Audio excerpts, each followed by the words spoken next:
welcome to an 11.2 Season 3 Easy Healer tier list. We're going to be ranking each healer, each hero talent tree with their new tier sets involved, and I'm going to rank them based on how easy they are to pick up and play in Season 3. Now, look, you guys sitting in your chair watching this video, you come from all different, areas and backgrounds. You probably have played some of these healers a ton, some of these, not at all. So I'm just going to do a flat rate if you're picking them up for the first time this season. So keep that in mind when you also internally rank these, and compare to what I'm saying. But like I said, this tier list is going to be a little different from normal. This is not a power ranking. This is just basically how easy and simple are these healers to pick up and play. Now, baseline, we can all agree every healer is harder than every DPS and tank, right? Like, we can agree on that. So we're going to start off with that notion, but let's go ahead and kick things off. And I want to explain the tiers first. Dum Dum Club is going to be the easiest of the easy. Like, you could pick this up and play it for the first time and probably do pretty well and accidentally stumble upon how you're correctly supposed to play it. That is the Dum Dum Club healers. We probably won't see too many of those because we're healing, we're healing.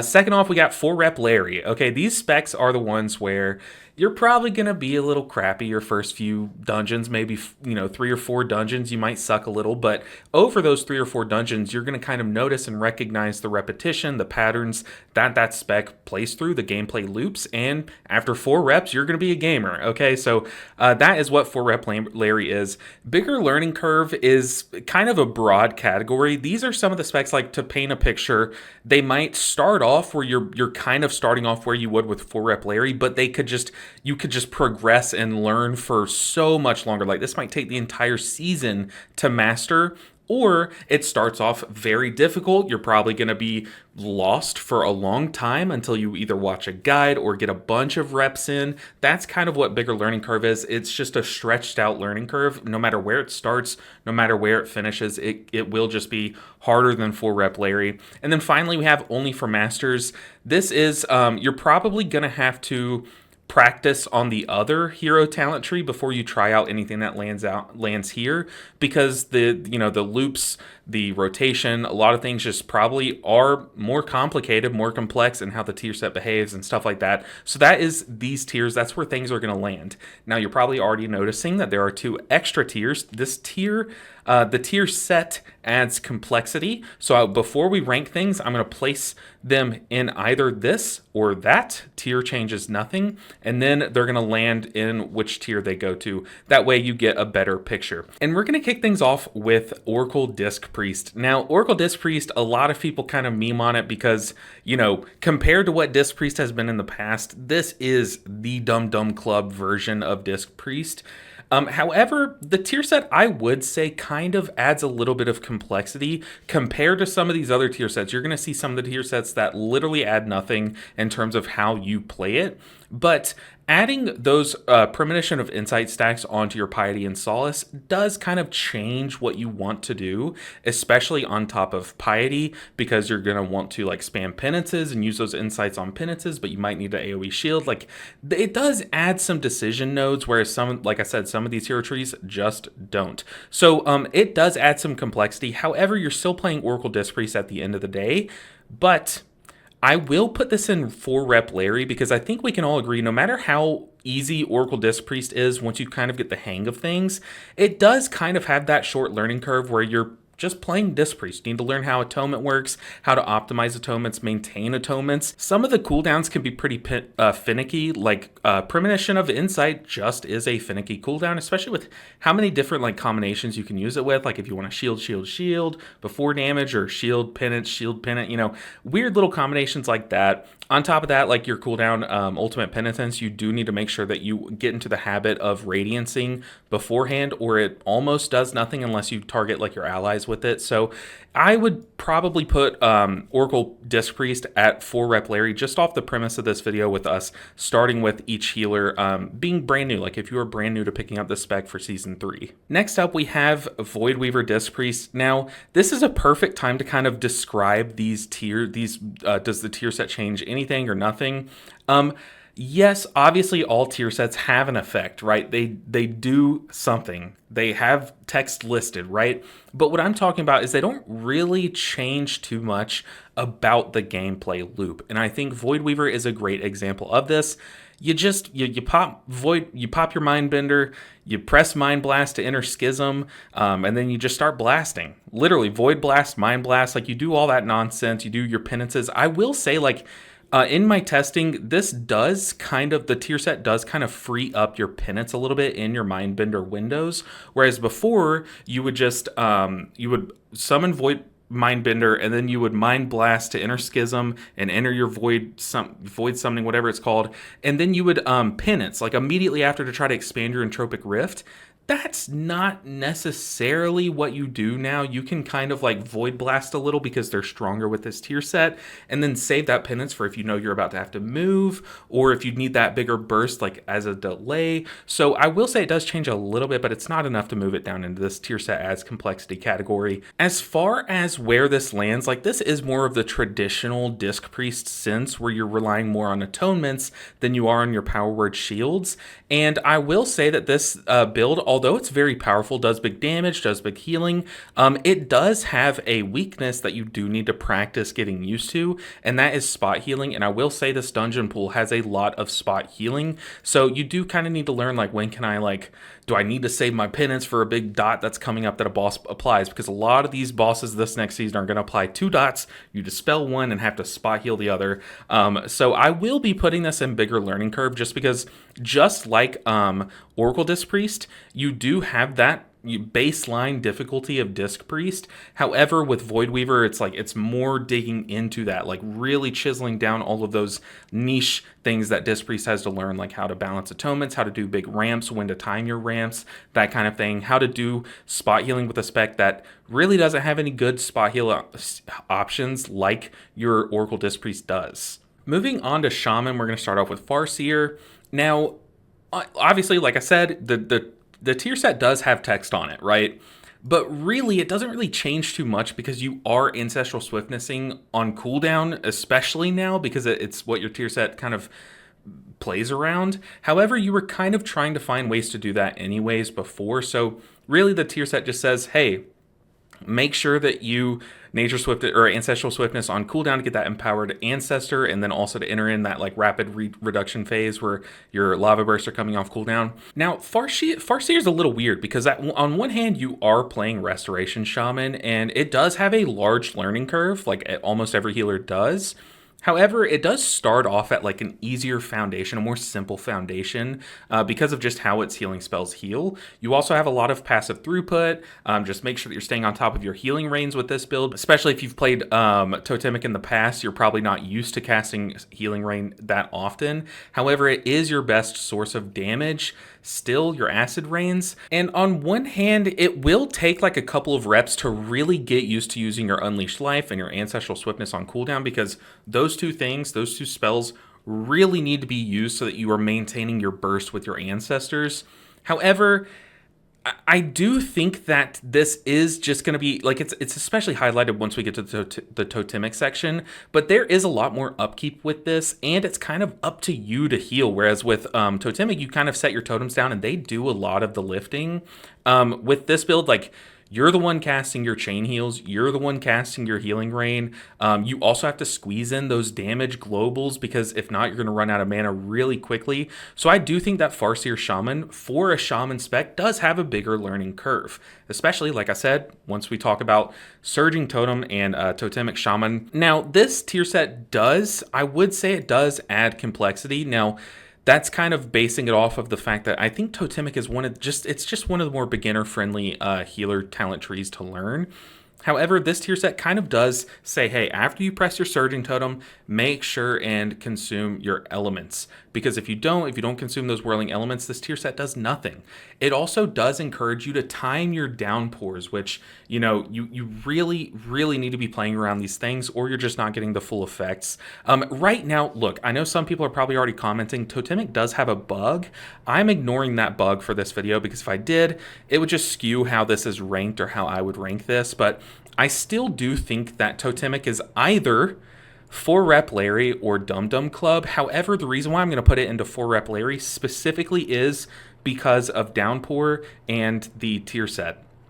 It's no longer just like for your AoE healing, cast your spells. It's kind of cast your spells in this order or cast these things after your Surging Totem. You also do have to be very mindful of if you've used your Downpour before. You have to think for 24 seconds, like, have I used that? So there are a few quirks to this healer talent tree, but I will say, like, you know, once you get those 4 reps in, this probably is the most Dum Dum Club, if not second most Dum Dum Club of all, but it does still take those few reps more so than it has in the past. So let me know what you think of this ranking down below. I do, after all of my testing, I do think that it would warrant a 4 Rep Larry ranking. Now, moving on to Preservation Evoker, I'll be totally real with you guys. This is not what the tier set's about, or this tier list is about. Pres Evoker's been probably my sleeper favorite healer to play on the PTR, but we're going to start off with Flameshaper. Flameshaper has not been my favorite. I am a historical Flameshaper lover. However, the tier set adds a lot of complexity, a lot more than you would think too. Okay, look. This tier set, I kind of made the same argument for with Farseer, where the tier set literally just says, hey, this spell that you normally cast is going to do something else. It's going to like enter you into this like heightened sense where you're just casting more spells and stuff. This works the same way. You know, once you press your engulf, you start getting those essences off a lot quicker, and finding things to do with them is a little bit more complex, more so than, you know, having your lava bursts and riptides cool down quicker and do more healing like with Farseer. So I will put this in the tier set adds complexity, especially because if you have been not paying attention to Flameshaper Prez, which I think a lot of people haven't, Flameshaper has this bug. It's not even a bug, because I'm going to mention it in this video. It's just a gameplay loop that happens with their engulfs and stasis. And all in all, just trust me, the tier set adds a lot of complexity. So I will be actually just slam dunking this right in for only for Masters, because you have everything still going on with Flameshaper, which was already a very complex, like, when am I supposed to use engulfs? Now, should I engulf with my stasises? Like, how should I line up my stasises with my engulfs and stuff like that? But now you have this added thing that kind of works like Druid's Convoke with Nature's Swiftness, where if you Convoke and then Nature Swiftness, then Convoke, all of your regrowths in that Convoke will be buffed, and you'll still you still won't consume that Nature Swiftness. This kind of works the same way. It's so weird. If you haven't seen it, I'm going to try to explain it, but if you store up your engulfs in your stasis with an Emerald Blossom, and then unleash your stasis, everyone that's like hit by that Emerald Blossom, it'll also like spit it'll spit those essence bombs at, so you get like crazy AoE burst healing. So take all of the complexity that's in base Pres Evoker's kit, and then add in this new way to do a stasis ramp, and it's just like, my brain can't wrap my head around it. I have not mastered Pres Evoker yet. I will try to this season, but once I do, I will then try to tackle all of the nuance to the spec if they haven't changed it by then. But I will slam dunk it and only for Masters. As for Cronowarden, the tier set doesn't really change how it plays. It just says like, hey, your Tip the Scales is a shorter cooldown, which kind of, in a way, it kind of makes it easier. Like, yes, it does change the text of one of your spells. Tip the Scales is a minute now. It also says like, this buff that you just get for free whenever you tip the scales, it empowers your Chrono Flames. So really, the easy part, like, yes, you're playing Pres Evoker, you have the stasis ramp, you have echoes to think about, like time dilation, you have all of these more complicated mechanics that are going to take time to get used to, but the easiest mechanic, which is Living Flame, Chrono Flames, why people love Cronowarden and why it's so powerful, has gotten even easier. Because if you are just starting out as Pres Evoker, you might find yourself in situations where you're just spamming Living Flame at the enemy, and before, your allies would just rot down if you do that, and I'm sure you would probably be like, oh crap, I should probably be healing. Look, it might happen, okay?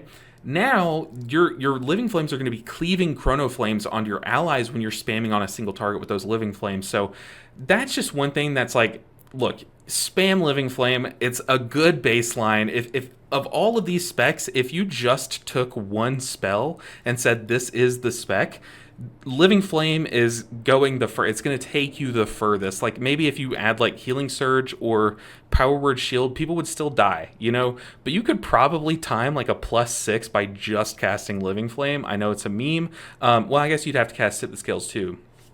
You see what I mean, though? It's really, this is probably the easiest version of Pres Evoker that we're ever going to get. And the one thing that they made more complex is just reducing a cooldown that is making the spec a lot more fluid and easy to play because you can get those instant Spirit Blooms more often. So I think that this is the most 4-rep Larry version of Pres Evoker we're ever going to see. You know, throw your pitchforks at me in the comments if you disagree. Moving on to Resto Druid. We have Keeper of the Grove Resto Druid. Now, Resto Druid is just like Pres Evoker, just like Disc Priest. Historically, it has been one of the healers where it's seen as one of the more difficult healers just because it has difficult base mechanics. You know, you have your hots, stacking hots with your mastery, trying to get your full value. And we're going to start off with Keeper of the Grove. So Keeper of the Grove's tier set kind of has two things going on. On one hand, it just makes your Convoke or your, I guess, your Tree of Life, if you get those procs for casting Swiftmans, it makes that better because you're going to summon a Dryad, and that Dryad's just going to channel Tranquility. Okay, so those cooldowns are going to guarantee you AoE healing, as well as I'm pretty sure they cast a Nature Swiftness equivalent of a regrowth on your lowest ally. So already your Convokes lose a little bit of RNG, and they get that guaranteed AoE and spot healing value with them. However, the fourth set is your Swiftmans after that Dryad channels Trank. All like a portion of the healing that you do is stored, and then your Swiftmans are going to splash that healing. So the reason why I say that this tier set, I would argue this tier set does add complexity, while the Dryad is literally the most AFK turn your brain off thing, like it's just going to guarantee extra healing on a spell that already is designed to do big AoE healing. Trying to plan out when you're going to use your Swiftmans gets a little bit more complex because, like I said, if you're using your Swiftmans to turn yourself into your Tree of Life, then you're kind of using those, so you can't really guarantee to have those splashing Swiftmans afterward. And then on the other hand, if you Convoke to proc the Dryad and then you use both of your Swiftmans, then you're going a portion of a dungeon without one of your best shock heals, if not like your only shock heal, because odds are you're Nature Swiftnessing before that Convoke as well. So having you kind of commit more on top of this cooldown, I would argue it adds a little bit of complexity. But like I said, that Dryad is literally pretty AFK. It does some pretty mindless healing. Now, I've been staring at this for a good minute here, trying to think of where to place Keeper of the Grove, how much more difficult I think this is, and I think I'm going to place it in bigger learning curve. I definitely don't think it warrants being an only for masters. I think for the most part, that's going to be kind of reserved for Flameshaper. However, I also don't think it's a 4-rep Larry because I think Resto Druid definitely takes a lot more to master. Obviously, all of these specs kind of do, but Resto Druid more so than the others. Maybe you could make an argument for Pres Evoker, but I think Cronowarden being so simple and the tier set being so simple kind of makes up for that with Pres Evoker. But with Druid, the tier set does add a little bit of complexity to an already pretty complex spec. So I think I'm going to land it here in bigger learning curve. I think you're starting off with baseline Keeper of the Grove Druid, but you have a lot to learn with how to optimize your tier set and your healing. So yeah, we're going to land it in bigger learning curve. That one's a big question mark for me though. How would you guys rank that? Now, moving on to Wildstalker Druid. Now, this one is going to be very hard to rank because there's so many different ways that you could look about this. But let's first start off by looking at the tier set. And for the most part, the tier set just says, hey, everything that this hero talent tree is doing, it's just going to do it better. Because, like, yeah, your blooms are going to bloom more, okay? You're also going to get some random procs of bursting growth, which are going to be nice. None of that's really changing how you play. It's not changing the spells really that you cast. The tier set isn't. I will say that like it does value casting clear casted regrowths a lot more, obviously, but you were probably already doing that anyways. Let's be real, because regrowth is crazy. However, once again, you are starting off, you are playing Resto Druid. Now this one is just going to land in bigger learning curve because I do think that if you are going to try to maximize your damage and healing, absolutely slam this and only for masters, because weaving in and out of cat form is dangerous. You're putting yourself in melee, and it's a lot of upkeep. You're upkeeping dots, hots, more dots, more hots. It's just a lot, okay? It really is. But if you're just looking at healing, I do think that bigger learning curve is the better placement for it. I haven't really been ranking each tier based on like how they relate to the other things in that tier. However, if I was, this would definitely be, you know, at the very back end of bigger learning curve. But yeah, definitely think that Wildstalker Druid has the biggest variance. And to me, that just places it in bigger learning curve. But like I said, if you're someone who tries to maximize how you play, maximize your damage, maximize your healing, this one hands down only for masters. But otherwise, if you're kind of like, I'll do a little bit of damage, maybe like dot the priority target or dot in single target or verse bosses.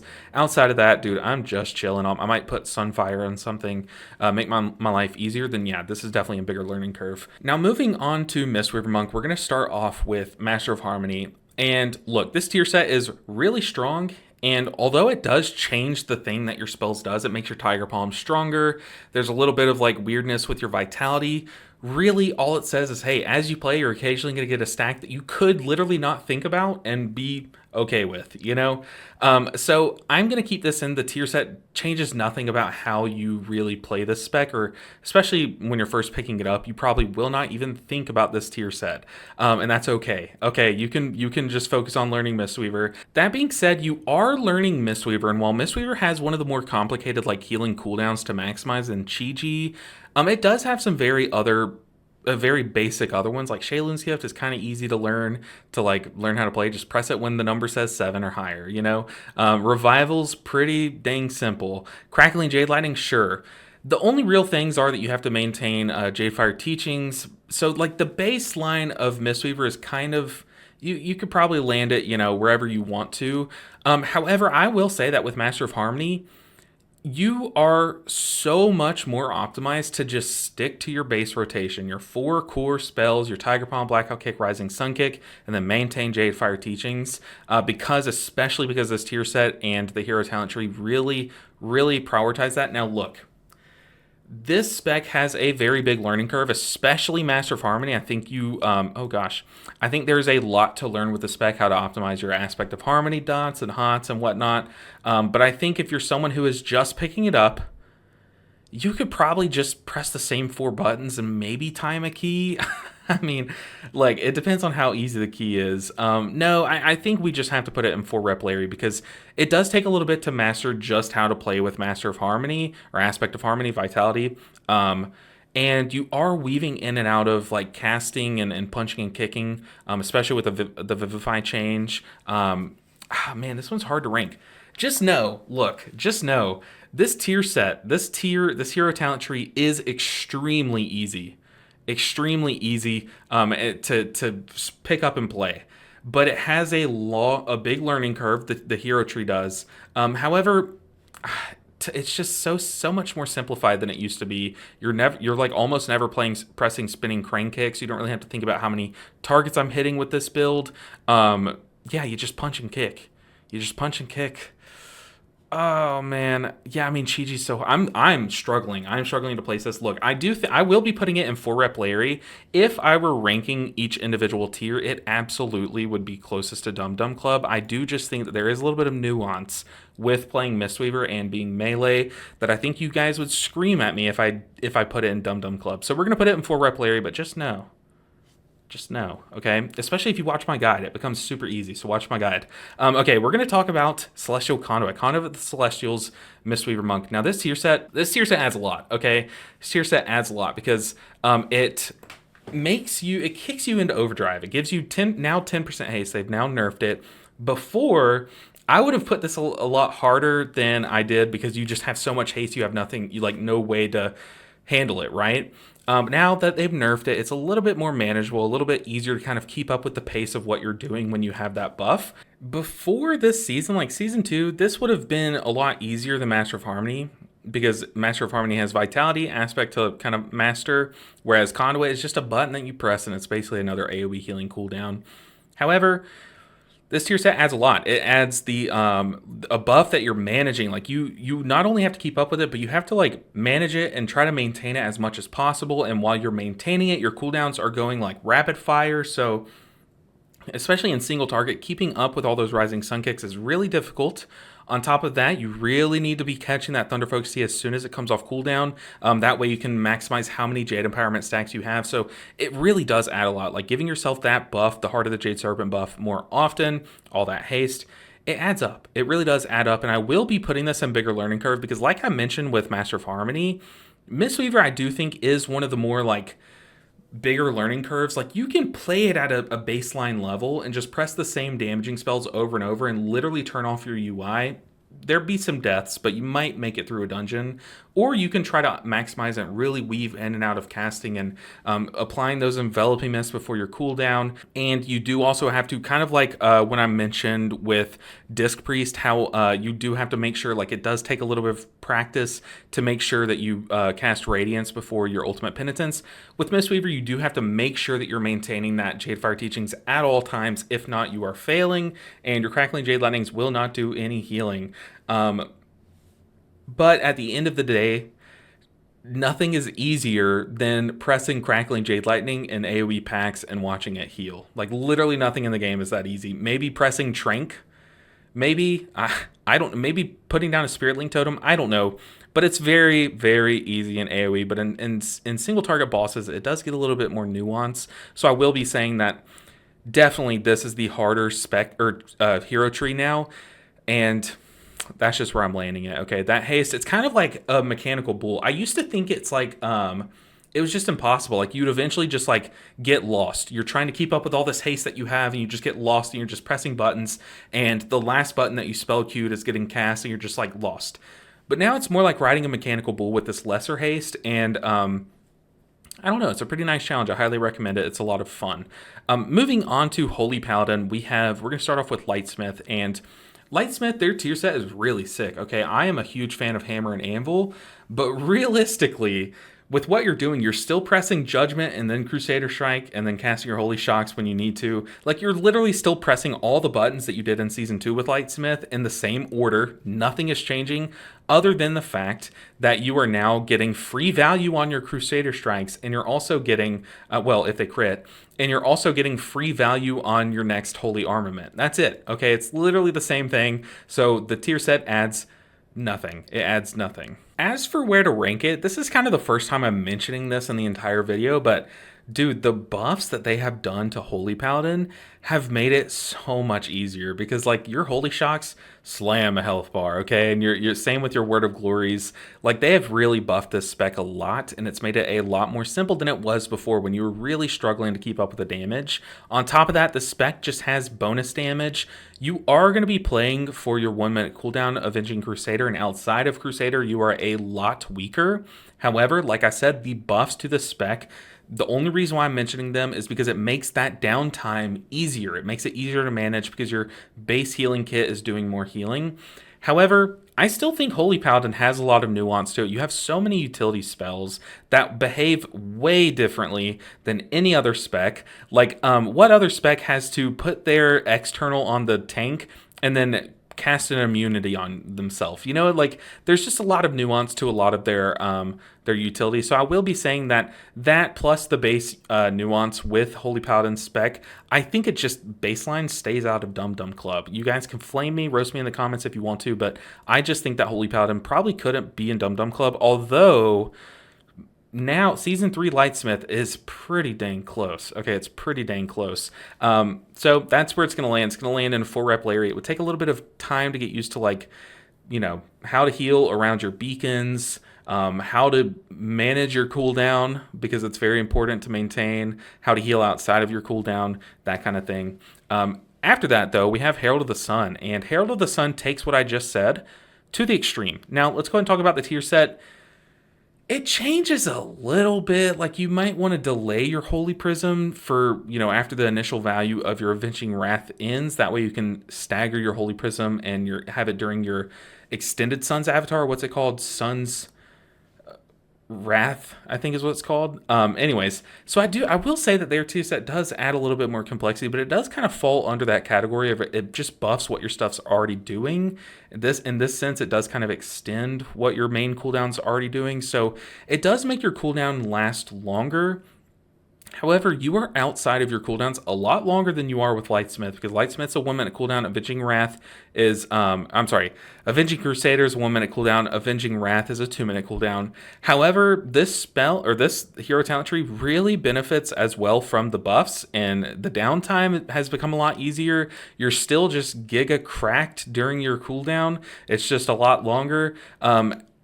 It lands in 4 rep Larry. Okay, look, like I said, I think baseline Holy Paladin's just one of the harder specs. It can't get into Dum Dum Club. So what will get into Dum Dum Club? We have 1 healer left. It's Holy Priest. A lot of people think this is the hardest healer. What? A lot of people think this is the easiest healer to play. And in Season 3, it does gain the same thing that Oracle Disc Priest gained, where you're going to be getting those Premonition of Insight stacks on top of your other premonitions. So you do have that to manage. However, the way that Oracle Holy Priest plays is a little bit kind of like, in a weird roundabout way, kind of like your Oracle Disc Priest. Now, I will see this tier set does add complexity. It definitely does, because you are now trying to manage more premonition on top of premonition. Premonition is already very hard to manage, and this just makes it a little bit harder, especially for Holy, more so than Disc, I would argue. However, you are playing Holy Priest, so it can't be too hard, because Holy Priest base healing outside of premonition, heal, flash heal, it still maintains that loop, and that loop is very, very easy for beginners to pick up. That's why a lot of people flock to this spec. But I don't think Oracle is in Dum Dum. I am someone who thinks that premonition is difficult. You're cycling different abilities, and on top of that, you're trying to figure out what is the best thing to do. It's not as obvious on Holy Priest as it is on Disc Priest. You have a couple more different options, and they don't necessarily reset the cooldown. Like, if you use a Premonition of Insight stack on a Holy Word, it's kind of wasted, because you don't get to use that Holy Word again unless you had another charge of it. So it's a little bit weird. However, Prayer of Mending exists, and it shields, and it does good healing, and it's nice to spam around your party. You do need a lot of haste to be able to spam it during your Premonition of Insight, else you would be doing like Premonition of Insight, cast a Prayer of Mending, maybe cast a Flash Heal, cast a Prayer of Mending, cast a Flash Heal, Prayer of Mending, heal. Like you will have to kind of alternate unless you have like a ton of haste or PI or lust or something. So it is a little bit weird in that sense. You do definitely want to be following it up with Prayer of Mendings, ideally. But I will be putting it in 4 rep Larry. The one that will probably be landing in Dum Dum Club is going to be Archon Holy Priest. Now, the tier set adds complexity, okay? It does. It now wants you to be storing up your charges of Holy Words, which already is asking a bit of how you play this spec. You want to store up your Holy Words, and then you want to burst them in your Halo cooldown, which feels pretty bad, okay? It feels pretty bad because you are either getting your full Halo value, you're either getting those 5 rings expanding and getting that massive Halo value, or you're, not. Okay, and you're saving those Holy Words for outside of your cooldown. However, Archon Holy Priest, I would argue, is the easiest healer coming into this season. But like I said, you do have to think about, like, the one thing that might push this down into 4 rep Larry squad is you do have to manage your Holy Words. And a lot of times you'll press your Halo and be like, crap, I don't have any charges of Sanctify or Serenity. What do? Well, you have a 3-ring Halo, and there's nothing wrong with that. This hero talent tree just wants you to do that. It wants you to cast Halo, and that's okay. That's enough. That is enough. However, like I said, if you do have those 4 charges, like say you have both charges of Serenity and Sanctity or Sanctify, should you throw them in this situation? Like, do you need more healing now, or do you want to keep them for after your Halo ends? Like, let the Halo carry the healing right now. So there is that little nuance to it, but really, heal, flash heal, press Halo, see big numbers, see green numbers, you'll be fine, right? This is going to be my list of which hero talent trees are the easiest. Now, like I said, they are not ranked. In fact, let me do that really quick. Okay, for those of you that stuck around till the end of the video, or for those of you that skipped here to the end, I know you guys exist, okay? This is the ranked one. So this is how I would rank each category. So like 4-rep Larry, I have these in order of how I think that Totemic is the second easiest hero talent tree, and then way down here is going to be Oracle Holy Priest, because I think Oracle is just more complicated if you're playing Holy Priest. This is my rankings for how easy I think each hero talent tree is. You might ask other people, they might have completely other like different takes on these healers. This is just my take, and I've put a lot of hours into each of these healers, a little too much into some of these healers. Okay, some of these healers didn't require so much testing, but I've put a lot of time into a lot of these healers, and look, I'm even throwing my own guys under the bus, saying they're pretty easy. They're pretty easy, okay? Definitely watch my guide if you want to see how easy it is and make it easy on yourself. But guys, thank you so much for watching this video. Thank you for all the support. I look forward to Season 3. I have a lot of big plans, so make sure that you guys are subscribed so you don't miss any of the fun Season 3 healing action. Thank you so much for watching this video and for all the support on the channel lately. If you want a quick introduction into each healer, I am currently releasing 1 minute or 2 minute guides on each healer. It's just a quick intro to get you guys started so you can kind of test out each healer, like maybe do a dungeon with one healer, like watch a 1 minute guide, do a 1 dungeon with that healer to see if it's, you know, your speed and if it's what you want to main this season. Guys, thank you so much for watching this video. I'll see you guys in the next one. Like this one before you head out. Take care, guys.